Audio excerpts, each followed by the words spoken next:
This is Mom, and I'm reading you the story Latkes and Applesauce by Fran Manushkin, illustrated by Robin Sport, on the first night of Hanukkah.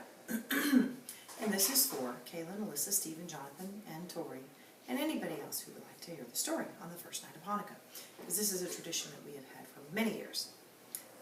Now, the story.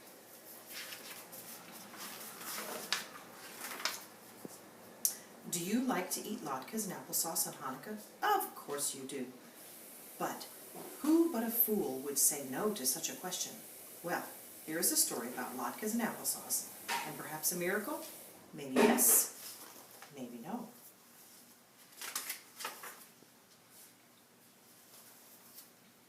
It happened long ago in a village far away where there lived a little family named Menashe. Papa and Mama Menashe were tailors who had two children, Rebecca and Ezra. Rebecca and Ezra were wonderful children who helped their mama and papa. Every year, when it came time to celebrate Hanukkah, they dug up potatoes to make the latkes, and they picked the apples for applesauce. But one year, winter came suddenly and snow began to fall. Not just a lazy flake or two, or a little bit of a flurry. No, this was a tremendous blizzard, as if all the heavens' feather beds burst.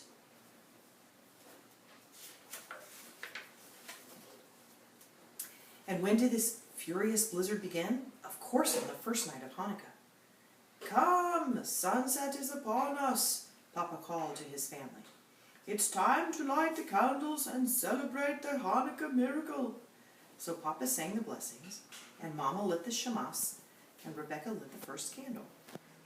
"Ah," they sighed together at the beautiful light. Then Papa set the Hanukkah menorah in the window so all could see its glory.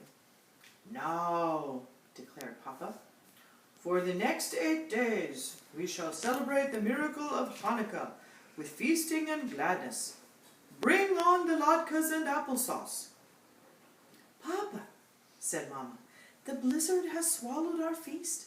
All of the potatoes are buried in the snow. And as for apples this year, we had so few." "No latkes?" gasped Papa, and his bright eyes dimmed. "Ah, well, then let us sip our soup." So, sitting as closely as birds in a nest, Mama and Papa and Rebecca and Ezra sipped their soup together. Then they sang a joyful Hanukkah song with the wind whistling along through the walls.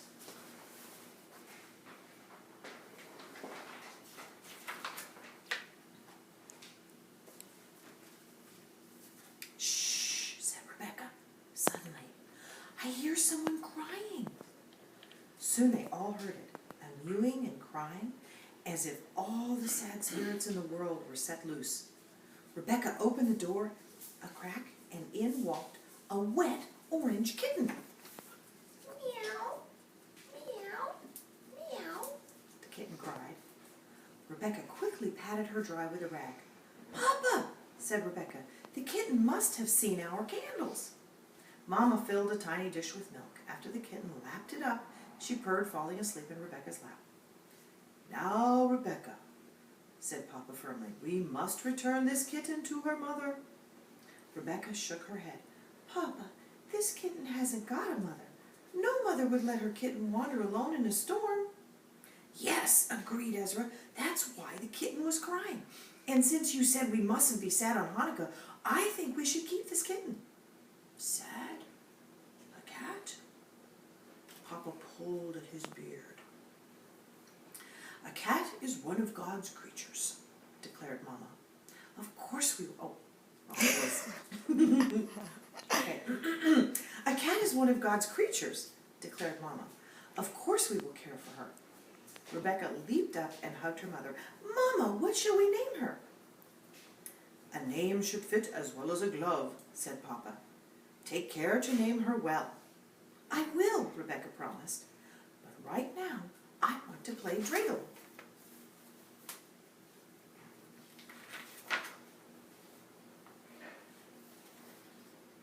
The little kitten spun the dreidel so well, she won 2 nuts and a raisin, and when the candles flickered out, everyone went to bed.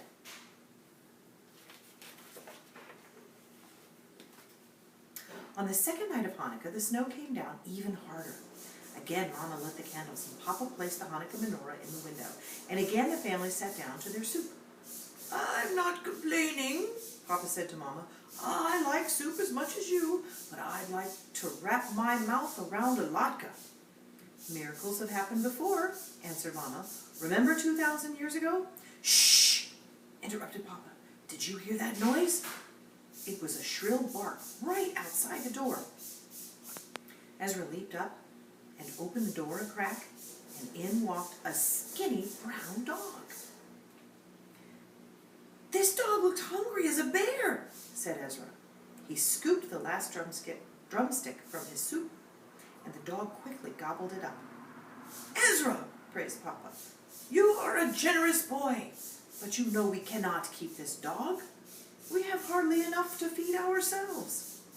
"But Papa," said Rebecca, "this dog is starving.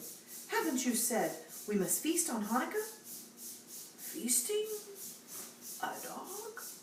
Papa pulled at his beard. "Ah, well, a dog is one of God's creatures too.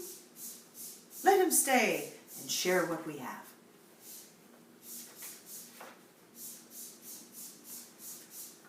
Ezra leaped up and gave Papa a hug. "I will think of a good name for our dog," Ezra promised. "A name should fit as well as a glove." That night, the dog played dreidel with the kitten, and when the candles flickered out, everyone went to bed.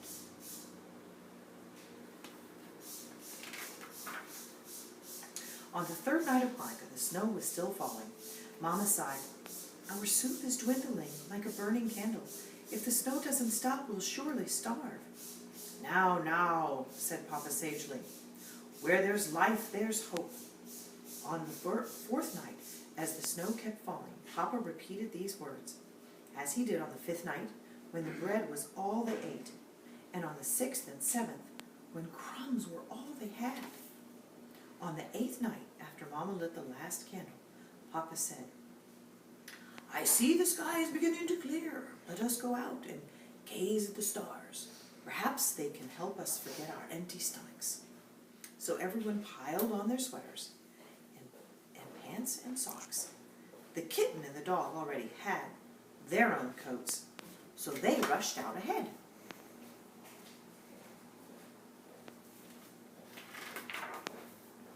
The dog leaped around in the moonlit snow.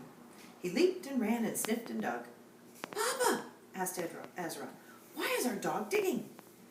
"It is in a dog's nature to dig," said Papa, stepping closer to admire the dog's work. All of a sudden, Papa gasped. "Oh, what a world of wonders this is! Our dog has dug up potatoes." "Potatoes in the snow?" shouted Mama. "It's a miracle." "We will have latkes tonight," shouted Papa.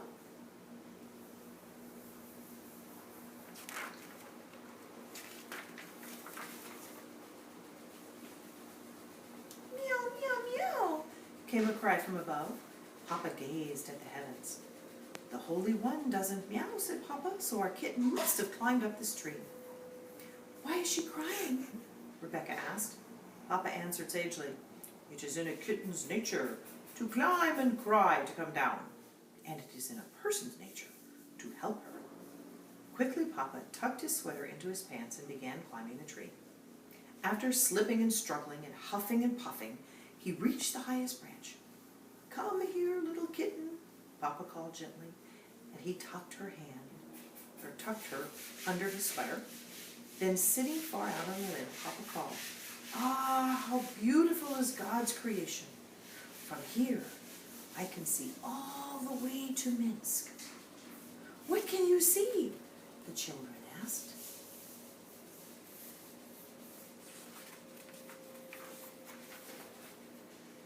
"Apples, my children. Your Papa sees apples, red and round, hiding their glory under the snow." "Apples," gasped Mama. "Apples still on the tree? A miracle is happening here." "Apples are always a miracle," declared Papa, as he joyfully tossed them down.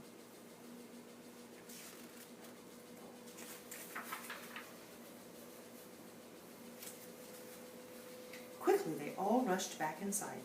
to their warm house, Mama and Papa peeled the apples and potatoes, and in the oil she had wisely saved for Hanukkah, Mama fried so many latkes they were heaped up high, a golden treasure. Before the family sat down to eat, they sang a joyful song as they gazed at the final Hanukkah candles. "Papa," Ezra said, "I have decided to name our dog Latka because he found our potatoes." "A wise choice indeed," said Papa, smiling. "The name fits like a glove." "And our cat's name is Applesauce," said Rebecca, "because she found the apples." "A perfect name," said Mama.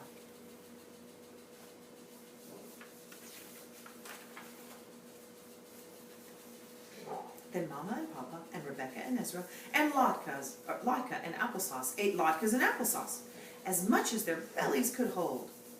Now, was this a miracle? Who can say? It happened, and that is miracle enough for anyone. The end. And that is our story, Latkes and Applesauce, that we always read on the first night of Hanukkah, ever since the children were little, over 20 years ago. Good night.